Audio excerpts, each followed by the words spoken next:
Contadores, gracias por conectarse, como siempre. Saben, ya mi nombre es Ernesto y espero que esta vez puedan aprovechar el webinar que vamos a tener. Es un webinar enfocado en cuáles serían las nuevas responsabilidades del contador para el próximo año, basado en dos cuestiones. Uno es el instructivo de la unidad financiera de la Fiscalía, ya nos va a explicar mejor el nombre la licenciada que traigo invitada esta noche, y el otro es basado en el tema de la posible aprobación de una ley de agentes extranjeros que también le daría al contador nuevas responsabilidades. Entonces, está aprobada ya esa ley, en qué consiste, para quiénes aplica, cuáles serían los controles a implementar. Todo eso nos va a explicar esta noche licenciada Sonia Elena Larín Celedón. Ella es licenciada en Contaduría Pública, tiene especialidad en auditoría forense y tiene una maestría en cooperación internacional para el desarrollo de los pueblos. Ella ha trabajado con ONG y ha trabajado con este tipo de instituciones en las cuales ha tenido experiencia con la implementación de estos controles, ¿verdad? Que nos va a explicar esta noche. Cuénteme solo un poquito, ¿este instructivo está vigente ya o no está vigente? ¿En qué consiste? ¿Quién lo pide? Así a manera introductoria, así brevemente, nada más para que se ubiquen aquellos contadores que recién se van conectando y están diciendo, bueno, ¿y este instructivo de dónde ha salido? ¿A qué hora sucedió? No me di cuenta. Y el otro tema de la ley de agentes extranjeros también, un poquito así brevemente en lo que introducimos el tema. Sí, este instructivo pues es uno nuevo, ya se derogó uno porque hubo un instructivo allá por el año 2013 y bueno, del cual pues hoy en día ya, o sea, se publicó en el diario oficial, pero concedieron una prórroga como por el 25 de noviembre o antes del 25 de noviembre, dieron una prórroga de 6 meses, quiere decir que para el mayo del 2022 ya este instructivo de la Unidad de Investigación Financiera de la Fiscalía General de la República, ya todas las organizaciones, inclusive las MIPIMES, tendrían que ser sujetos obligados, ya que el anterior instructivo no les daba un alcance, pero hoy en día creo que sí. Igualmente hay un nuevo capítulo por ahí, podríamos decirle así, donde los abogados independientes, al igual que contadores y auditores, tienen que inscribirse, tienen que nombrar un encargado de cumplimiento para cumplir con todos los conocimientos de los clientes, ya que hoy en día pues creo que estas son noticias muy fuertes donde algunos colegas pues se han visto implicados indirectamente en situaciones pues de casos de malas prácticas tanto en gobierno como en organizaciones privadas. Entonces esto es lo que este instructivo pues quiere recoger, igual la prevención de todo este tema de corrupción. Y con la otra propuesta de ley, esta todavía no está vigente. Creo, no sé ahí cómo estará, si está en estudio, es posible que le puedan dar seguimiento para el próximo. Y esta es una ley únicamente donde va a estar obligando a ONGs y a asociaciones sin fines de lucro para que puedan estar inscritos en un registro de agente extranjero. Entonces ahí pues hay algunas obligaciones y unas prohibiciones que la ley pues las indica. Por lo tanto, pues hay que estar preparados. Bueno, como lo indicó el ingeniero Calderón, bueno, este es el webinar que hemos preparado para todos y todas ustedes sobre las nuevas responsabilidades para el contador y contadora en el 2022. Obviamente hay responsabilidades que también abarcan este año, no significa que todo esto únicamente va a ser en el 2022, claro que no. Entonces, pues vamos a hacer un breve análisis del nuevo instructivo de la UIF y la propuesta de ley de agentes extranjeros. Vamos a hacerlo de manera breve. Hemos tenido oportunidades también como en esta temática, ya que el Consejo de Vigilancia de la Profesión de la Contaduría Pública y Auditoría, como es del conocimiento de todos y todas, pues el 25 y 26 de noviembre hicieron un webinar con representantes de esta unidad de investigación financiera y donde pues se disiparon algunas inquietudes que se tenían. Entonces webinar pues también ya recoge mucha de esa síntesis de esa convocatoria que ellos hicieron de manera pública y que acreditaron también horas para todos y todas los que nos inscribimos, pero siempre han quedado algunas condiciones ahí que ameritan como de mayor estudio, ameritan también de mayor profundidad, ya que los representantes de la UIF si bien es cierto, fueron muy enfáticos y dijeron de que algunos formatos que el instructivo pues lo mandata para quienes lo hayan leído en su totalidad, pues ven que hay algunos formatos que ellos dicen, pero que durante esta fase de 6 meses ellos los van a construir y los van a hacer llegar. Es por eso de que se les pide que estemos atentos a la página de la Unidad de Investigación Financiera por si hay algunas situaciones entre mayo y junio que debemos de retomar. Bueno, ya de manera como de preámbulo a todo esto, este instructivo pues recoge todas las leyes, los reglamentos, las convenciones suscritas, ya sea en El Salvador o que el país lo ha hecho, por ejemplo, en las convenciones de Naciones Unidas. Bueno, ahí vemos una recopilación, la lista continúa, sin embargo, pues he tratado de recolectarles pues las leyes más importantes, por ejemplo, la ley contra el lavado de dinero y activos, que reglamento de ella, la ley especial contra actos de terrorismo, la LECAT, la ley especial contra el delito de extorsión. Esto es muy importante que sepamos, ya que muchas de las rentas que las estructuras pues determinaban, también ahora son prácticamente recopiladas en esta ley. Esta ley está por entre el año 2016-2017 que entró en vigencia y que es una ley que no le damos como la mayor lectura. Por eso les pido, colegas, de que anotemos estas leyes y le demos una leída. ¿Por qué? Porque esto nos va a ayudar más para comprender cómo vamos a hacer todas las políticas que más adelante vamos a ver.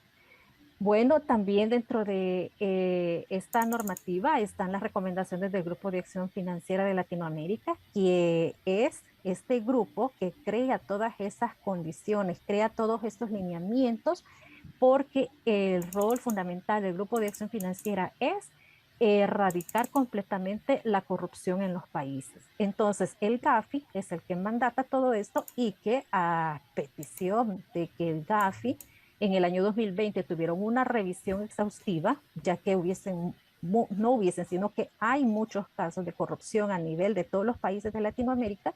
Entonces ellos dijeron, no, hoy es necesario pues crear recomendaciones nuevas, son 40 recomendaciones y hay que leerlas porque de esto nace el instructivo de la UIF, porque el instructivo de la UIF en muchos articulados menciona que es en base a la recomendación número X y ahí hay que remontarnos y hay que leer. Aparte de ello, hay una convención en las Naciones Unidas contra actos de corrupción, tráfico de estupefacientes, sustancias psicotróficas. También hay convenios contra la delincuencia organizada y el convenio para la represión de la financiación del terrorismo. Hay una convención interamericana contra la corrupción. Esta fue suscrita allá entre el año 2014 y 2015 por la Organización de Estados Americanos. Vean que es diferente, o sea que se puede decir que El Salvador se ha suscrito en las Naciones Unidas, pero también en la OEA.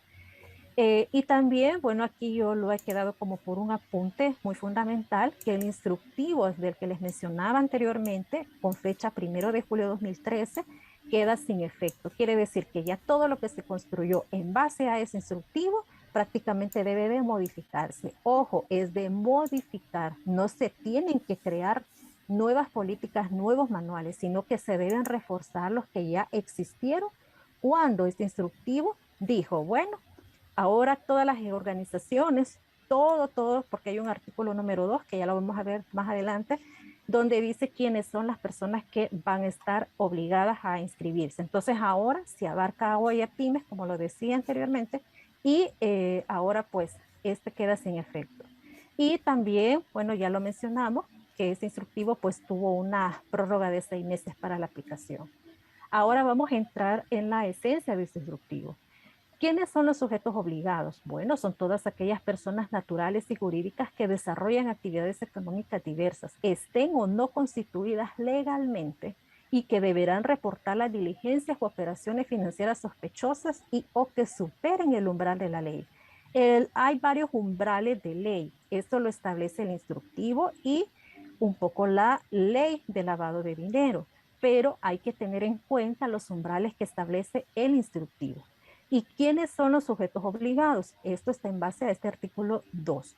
Bueno, aquí hay un ejemplo, las microfinancieras, las cajas de crédito, los intermediarios financieros, los importadores o exportadores de insumos agropecuarios, los casinos, casas de juegos, las ONGs, los partidos políticos, los hoteles. Bueno, ahí hay un sinfín de listados. También están las asociaciones de, perdón, las actividades de profesionales, que las APNFD, que también entran en esto, pero que hay que darle lectura a ese artículo 2. Y hay un sinfín, pero el instructivo abarca hoy hasta las actividades profesionales de manera independiente. Entonces, por eso es que ahora son sujetos obligados, creo que todos sin Sí, excepción alguna. eso le iba a preguntarle, porque algunos estaban diciendo que solo si eras contador de uno de esos que aparecen ahí, de esos tipos de organismos como microfinancieras, importadoras, exportadores, casinos. Entonces alguien decía, bueno, pero si no tengo un cliente de eso, yo no estoy obligado. Sin embargo, por lo que usted está diciendo en el artículo 2, ahí sí estaría incluido cualquier otra actividad, siempre que haya algún nivel de sospecha de acuerdo a todas estas normativas internacionales, GAFI, la ley de extorsión, la ley de lavado de dinero y activos, etcétera. ¿Es así, licenciado? ¿Nos puede aclarar un poco más ese punto? En estas que se llaman las APNFD, únicamente deben de registrarse los y las contadoras independientes. Quiere decir que si yo trabajo para una ONG, soy asalariada, yo no puedo estarme inscribiendo ante la UIF, sino que si yo no tengo, o sea, es todas las relaciones de independencia laboral, que a mí me pagan en base a honorarios por un servicio que presto, ya sea de manera externa o interna, ya sea de planta, etcétera, y que yo puedo brindarles. Entonces, esa relación contractual, ahora el instructivo me indica que yo, como Sonia Larín, si soy una profesional independiente, yo tengo que inscribirme en la UIF. ¿Por qué? Porque yo como Sonia Larín debo de tener toda la normativa, todas las políticas de prevención de riesgos que ese instructivo mandata para efectos de conocer a mi cliente, por tener esas relaciones. Por ejemplo, a qué se dedica mi cliente, cuál es el origen de esos fondos que el cliente me va a pagar, porque como les digo, hay casos, existen muchos casos donde hay profesionales que han prestado servicios a estructuras de este tipo y que por el desconocimiento de quiénes son nuestros clientes, muchas veces ocurren estas situaciones. Firmamos estados financieros y más aún con el sello de acreditación que tenemos hoy en día. Esto es algo como que, mire, usted ahí no investiga, ahí únicamente lo que dicen es usted colaboraba con esta estructura y vamos a ser juzgados en base a las leyes que ya les mencioné. Por ejemplo, si es contra el delito de extorsión, nos pueden decir que estábamos extorsionando, ya sea de forma agravada o no agravada. Entonces ahí es donde ya recopilan pruebas y más pruebas que nuestro sello y nuestra firma, eso es evidente como que estamos respaldando algo. Entonces, este instructivo lo que quiere es prevenir que se den este tipo de casos. Claro, es una responsabilidad para el contador en el sentido de que él tiene que estar alerta de quiénes son sus clientes, de quién lo busca para firmar. Hemos visto casos de que le dicen a un contador, nos dicen, mire, hágame ese balance, solo lo quiero para llevarlo ahorita ahí haciendo, a inscribirme rapidito, fírmemelo y séllemelo. ¿Alguna vez les ha pasado eso, compañeros? Déjenos ahí comentarios ahí en el Facebook o en el Zoom. Porque si ahora usted hace eso descuidadamente a la carrera o negligentemente, puede tener consecuencias graves. Y esa es una de las nuevas responsabilidades para este año 2022 que debemos de estar atentos. Así es. Entonces, pues, continuamos. Aquí, como les mencionaba, pues aquí pues me menciona que debo de someterme a este registro de sujetos obligados, es el artículo número 3 quien me lo indica, donde acá me dice que todos los sujetos obligados sin excepción, o sea que aquí ya no van a haber excepciones, excepciones únicamente cuando usted tenga una relación contractual, quiere decir que es de forma asalariada únicamente, pero ya con los ejemplos que hemos colocado con el ingeniero, entonces usted tiene que estarse sometiendo a toda la reglamentación que está en este instructivo.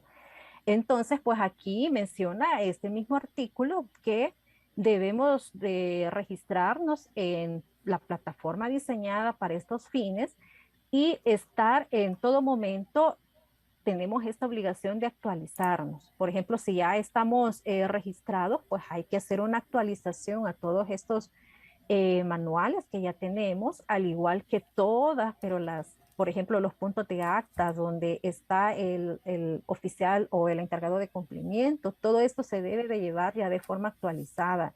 No debemos de quedarnos únicamente cuando se hizo el instructivo allá por el año 2013, sino que debemos de irlo renovando poco a poco. ¿Y esto por qué? ¿Cuál es el objetivo? Porque que quiere El Salvador cumplir con las recomendaciones del GAFI. Por eso es que ha nacido este instructivo. Algo bien interesante que este instructivo me menciona y que el instructivo anterior lo recopilaba, pero de una manera no tan fuerte como ahora. Hoy me dice que yo debo de tener un enfoque basado en riesgos. El artículo 4 me lo menciona y aquí me indica que los sujetos obligados para cumplir con las obligaciones establecidas en la ley contra el lavado de dinero y activos deben aplicar un enfoque basado en riesgos para identificar, evaluar y entender todos los riesgos que conllevan a el lavado de dinero y activos, financiamiento del terrorismo y el financiamiento de producción de armas de destrucción masivas.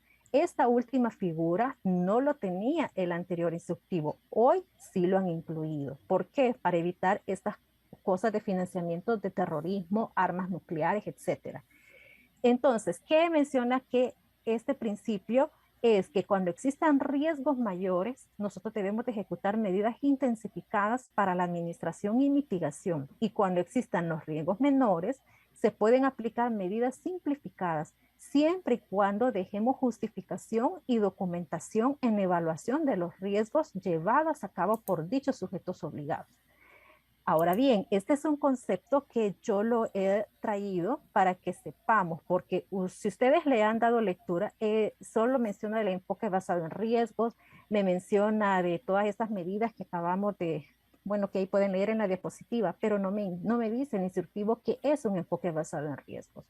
Entonces aquí yo les pongo que es el enfoque que permite identificar, evaluar y comprender los riesgos de una organización a través de una metodología que consta de 5 etapas. La etapa 1, llamada contexto estratégico, donde yo voy a llevarme todos los factores internos y externos de mi organización. Y este contexto estratégico, ¿de dónde nace? Nace de mi planificación estratégica. La identificación de riesgos, donde yo voy midiendo cada uno, que estos factores internos y externos no son, por el momento, tengo que analizarlos para decir si es un riesgo alto o es un riesgo bajo. Luego tengo, valga la redundancia, tengo que analizar los riesgos que he identificado y luego tengo que valorar el riesgo. La valoración de riesgo es como darle una ponderación. Hay diferentes matrices, hay diferentes técnicas, métodos que este enfoque basado en riesgos lo menciona. Pero culmina con la etapa de la creación de políticas de administración de riesgos y que en el instructivo ustedes lo van a leer como políticas para la prevención, control y detección. Es por ello que este es un enfoque integral y como ya mencionan, es para prevenir, porque aquí el instructivo nos da más que todo el enfoque, la cultura de prevención. O sea que ahorita no estamos con juzgamientos de que si se hizo o no algo, sino que hoy el país lo que quiere es intensificar la prevención, intensificar de que una persona pueda identificar rápidamente un riesgo o una operación sospechosa o una operación inusual, que ya vamos a ver la diferencia entre ambas, y que pueda dar una alerta temprana antes de que inicien pues algunas operaciones sospechosas que puedan ser confirmadas, etcétera. Entonces, ¿cuáles ¿cuáles son las normativas internacionales que tienen que ver con toda esta creación de cultura de prevención y cómo este enfoque de basado en riesgos llegó en todo este momento? Bueno, déjenme decirle que esto se deriva de dos normativas internacionales llamadas ISO. Está la 9001, que nos indica cómo debemos de gestionar el control de calidad, cómo debemos de administrarlo, y también la ISO 31000, donde aquí enfatiza este instructivo los sistemas de gestión de riesgos. Por lo tanto, esto pues es algo, una normativa que también como contadores tenemos la responsabilidad de leerlos para saber en qué consiste todo este instructivo. Les aseguro que al tener la lectura de esta ISO 9001, la 31000, ustedes van a tener un contexto más amplio y van a poder entender de una mejor manera este instructivo, ya que lastimosamente pues no nos dan este tipo de capacitaciones, de talleres, porque creo que si tuviésemos ya este conocimiento antes del instructivo, creo que sería mejor y fluyera la información a tiempo.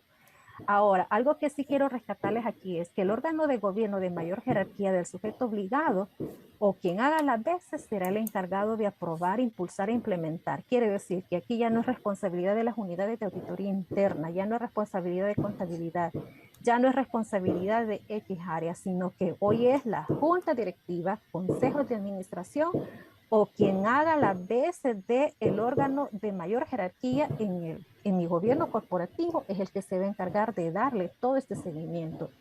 Y esto pues yo sugiero que en esta etapa pues se haga la creación de un comité interno, porque este comité interno tiene que apoyar a ese gobierno corporativo, ya que muchas veces ellos por sus dinámicas laborales pues no tienen mucho tiempo como para detenerse en todo esto. Y aparte de ello, deben de estar formados en el tema. O sea que aquí se tiene que partir con un conocimiento previo, porque si nos metemos sin conocer normativas, sin conocer leyes, sin conocer todo lo que más contextos, hasta inclusive el contexto, y ahí lo menciono en la diapositiva, que este comité tiene que ser multidisciplinario, o sea, que lo conformen diferentes representantes de las diferentes áreas. ¿Para qué? Para tener un conocimiento amplio de toda la organización. Y esto es como que hayan compras, ahí está la unidad de ventas, en la unidad de tesorería, entonces los representantes se reúnen con estas áreas y ahí expresan cuáles son los riesgos que se identifican. Y el representante es el que lleva todos estos factores internos, llamémosle de esta forma, y ya se le va dando como ese análisis, si es un riesgo inminente o si es un riesgo de baja categoría. Entonces, aparte de todo lo que se tienen que crear Y, las es, políticas, y sí, esto, Lick, solo para aclarar ahí, estamos hablando aquí de instituciones grandes, pues bancos, financieras, casinos, lo que ponía ahí, pero en el caso de un profesional independiente que tiene sus clientes y pensando en todo esto de la ley de extorsiones y que son los casos que más comúnmente tal vez podríamos enfrentarnos en el día a día como contador independiente. ¿Cómo se podría aplicar esta normativa? ¿Cómo sugiere usted por qué lado entrarle? Porque estoy seguro que muchos en este momento se están haciendo esa pregunta, ¿no? Es decir, bueno, yo tengo un cliente allá que no sé, quizás tiene algún puesto en el mercado y vende grandes cantidades de dinero en efectivo y está pensando tal vez cómo le puedo implementar un control de estos a ese cliente para dar cumplimiento a estos instructivos. en este caso, pues también se considera el manual, perdón, el instructivo, muchas veces no da como esas situaciones, como esos ejemplitos que actualmente usted lo ha traído y muy bien que lo haya realizado. ¿Por qué? Porque si hay una, por ejemplo, esa venta en el mercado y son 3 o 4 personas, pero no tienen un conocimiento previo de qué es esto de gestión de riesgos, que no saben qué, o sea, ellos solamente lo que necesitan es alguien que les ayude a solventar. Quiere decir de que tiene que existir una persona o un encargado de cumplimiento, quienes les va a dar esa asesoría. Y muchas veces esta asesoría es la que ellos van a tener que ser formados, o sea que la asesoría que nosotros como profesionales independientes podemos llegar como contadores, aparte que no es una responsabilidad, no que yo le llamo un desafío, es que debemos nosotros de capacitarnos en esto para darle respuesta a estos, yo le llamo como ejemplos pequeños, donde el alcance de este instructivo no ha llegado, no ha considerado la dinámica de las MIPIMES, no ha considerado la dinámica de un despacho o un bufet contable, un bufet jurídico que lo integran solamente 2 personas.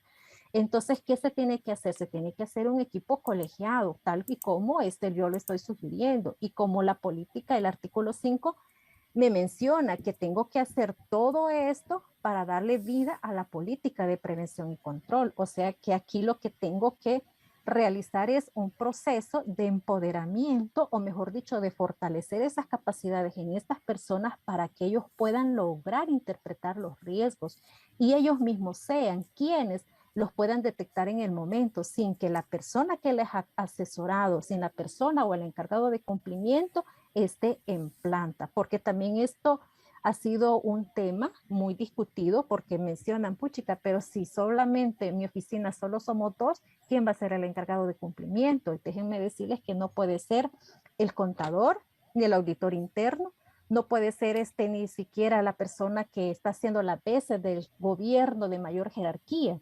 O sea que tienen que auxiliarse de un encargado de cumplimiento de manera externa. Esto pues, la UIF, bueno, tendría que dar como una indicación, o tal vez el Consejo de Vigilancia, creo yo que como entes fiscalizadores, quienes tienen que decir cómo van a hacer nuestro papel, si nosotros vamos a fungir como estos profesionales que se van a encargar de asesorar a estas personas, o nosotros qué vamos a hacer, porque no podemos ser juez y parte, porque déjeme decirle que por eso un encargado oficial de cumplimiento mencionaba el anterior instructivo y este nuevo instructivo menciona, no pueden ser cargos gerenciales por los abusos de poder y por todos los diferentes delitos conexos que va a la corrupción. Entonces, pues esto sí, tendrían ellos como entes rectores que darnos como esa facilitación pues de esta información que vamos a requerir en su momento. Ahorita pues están en construcción, pero ¿qué va a pasar cuando ya salgan a la luz estos casos muy pequeños y que van a estar muy bien identificados? Pero ¿quién les va a dar ese asesoramiento? ¿Van a ser externos? ¿Va a ser la UIF? O sea, todo esto pues también tendrían ellos que establecer todos estos lineamientos.